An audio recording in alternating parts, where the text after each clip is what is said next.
All right, what is up, everyone? We are back. We are back where we left off on this advanced market structure PDF series. Left off here, trends inside of trends. So I think we'll do a little recap. Excuse me. I think we'll do a little recap on this section right quick before we move forward. Let me delete everything, or the majority of it. Anyway, so trends inside of trends, right? So what does that mean, right? So technically, say you have a higher time frame, right? A daily downtrend, and it's a downtrend. Your higher time frame, right, is in a downtrend. When we see right here, this low, this daily low, you see the black line, right? You see the black line inside the red and the blue lines like this. That represents the daily structure. And the blue and red lines represent a lower time frame structure. So you see right here, this low, this daily low, we get a retracement, maybe back up to a higher time frame point of interest, right? Right here, maybe it could be anything, I don't know, but then we start to see, breaks of structure to the upside to reach this. So trends inside of a trend, we understand that the higher time frame is in a downtrend, but now say right here, say the 1 hour or the 15-minute, right? Say that these are in a uptrend. So we know that we could be buying in these markets until we reach higher time frame, which in this case would be supply zones, right? Higher time frame supply areas. And once we see, price reach a higher time frame supply area, what do we look for, right? Well, price is bullish until giving us further notice to sell again, right? So we can look for a break of structure to the downside, right? And then that retracement back into our point of interest to sell. And that would be in line with the daily downtrend, right? So just like it says here, the daily could be in an uptrend, but the 1 hour could be going in a downtrend, possibly heading for a higher time frame point of interest, right? So yeah, this is something that new traders might get confused with a lot. And that's something I get asked a lot as well is you know, what is the overall trend? How do you know the overall direction? And there's really only three directions in this market. And those three directions are an uptrend. Sorry for my lovely drawing. An uptrend, a downtrend, and a range, a consolidated market, right? Those are the three directions. So if you're not seeing any of these here and the market is in this, then there's no trade. So that's how you can tell. Or that's one way to tell, right? The simplest way to tell. And then, yeah, just a quick tip, a quick note. If candlesticks are confusing, then I highly recommend going back and forth from a candlestick chart to a line chart because you can see structure a lot easier. But yeah, that's trends inside of trends, right? So, there might be demand areas where the where price will reverse, but that doesn't mean that price is going to reverse and continue to blast through all these highs. But I will say now, if it does do that, then at least we have some sense of direction again that maybe the daily time frame now, so you're like right here, that the daily time frame now is bullish. So we could be buying here, right? Now on lower time frame, we could look for a better risk to reward entry, but that's for later. But yeah, let's move on to this. So this is basically the same type of picture as this that we mentioned in the first video. It's the same type of structure, just labeled a little bit differently. So what you would be looking for, right, is you see a break of structure. Now you see OTE is what's labeled here, and some of you uh, might have a different idea of what a OTE is than me. Uh, an OTE to me is literally just a Fibonacci entry.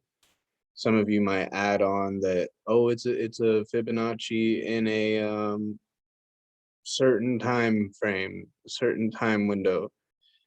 Like, okay, but to me, that's normal because if I'm trading New York session, if I wake up at 4 in the morning, 5 in the morning, and trade New York session, well, I'm always going to be having what is they call a New York OTE, right? But it's just a fib entry that happened to be in New York session. It's just you got all these slick names for stuff now. It's anyway, what I look for is a break of structure. And now the basic model of this is a break of structure and a retest back into a certain Fibonacci um, retracement level, right? And I use it as strong. It's a good tool to use, but the structure of the setup doesn't change, right? So with or without the fibs, the structure of the setup doesn't change. But yeah, you see right here, break of structure, right? Lower low, and then your lower high in a downtrend would be your entry, right? Your OTE, your fib from the low to the high. I mean, from the high to the low in a downtrend, and then from the low to the high in a uptrend, right? So yeah, it's literally just a break of structure, a retest, a break of structure, a retest into a Fibonacci area at a certain time window.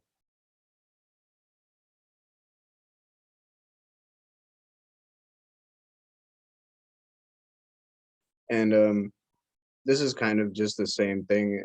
Everything is repetitive.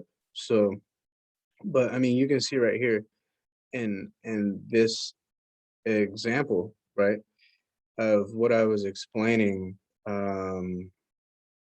up here, trends inside of trends. You can see, right, the higher time frame.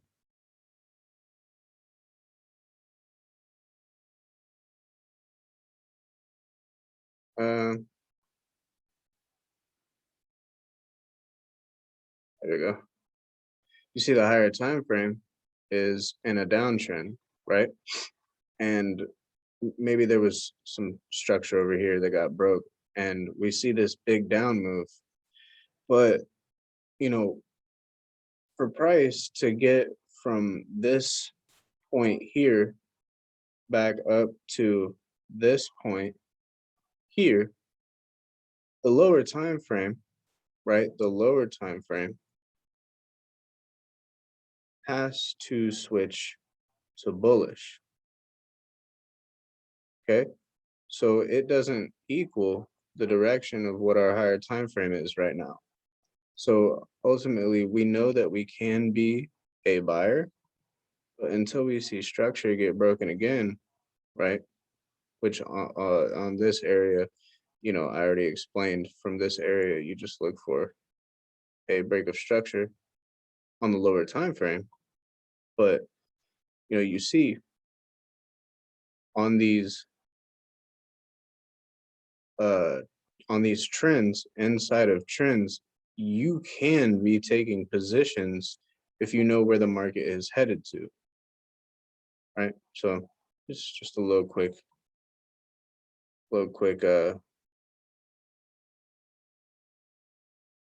lesson on that. And then finally right here, this is where the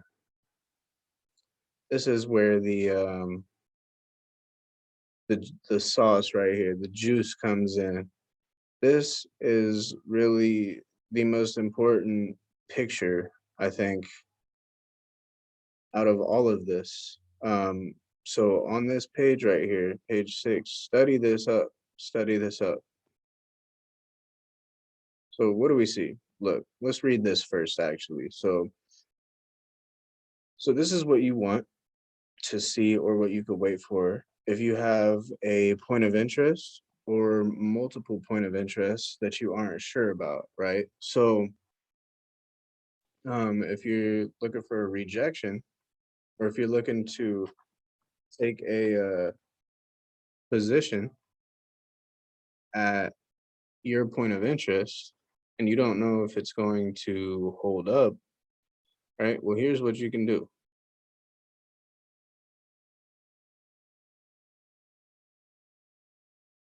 Here's what you could do.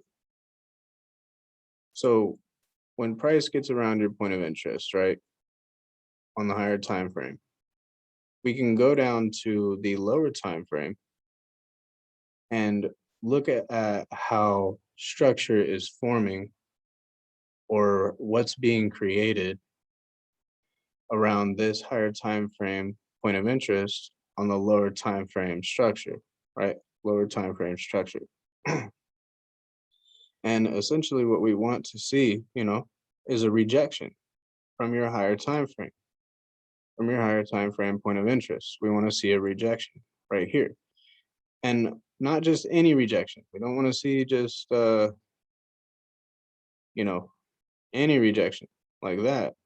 We want to see a rejection that gives a break of structure, right? So we want to see breaks of structure. And once we see a break of structure from the rejection of our higher time frame point of interest, right? Then we can look for our entries. Then we can look for our entries in line again with the higher time frame, which in this example would be bearish. Okay. So I think that's going to do it for this video. We went through all the picture examples. Maybe in the next video we might do another little recap on this, and then start moving into the chart breakdowns, which will be my favorite part. This is the chart breakdowns are going to be fun. So all right, I'll catch you guys in the next video. Peace out.